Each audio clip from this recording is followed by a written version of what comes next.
Mhm. There's a great book, I can't remember the name, but I know Mike will know it, about finding the empty parking spot.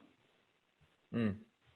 Yes. You remember, Thank you for what's the name of that book? putting me on the spot, and I can't remember off the top of my head.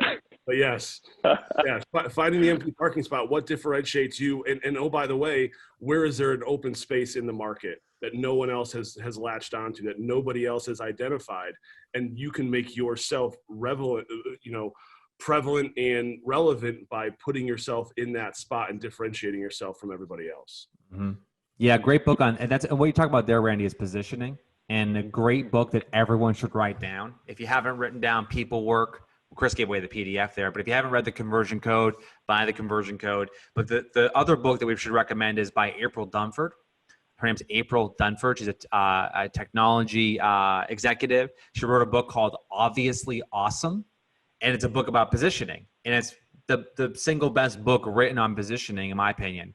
It's an unbelievable breakdown of how you can, as a real estate agent in a market where there are 1,000 other people who do the exact same thing you do on paper, how you can position yourself as someone who's different and unique to help people identify you as someone they would want to hire. That's the game that we're all in right now. As an agent, you have to figure out how you can separate yourself from the pack. Now, you guys, listen, things are difficult right now, but at the very least, if you're looking to look at the bright side, a word that you're not going to hear ever uttered again in any conversation is iBuyer.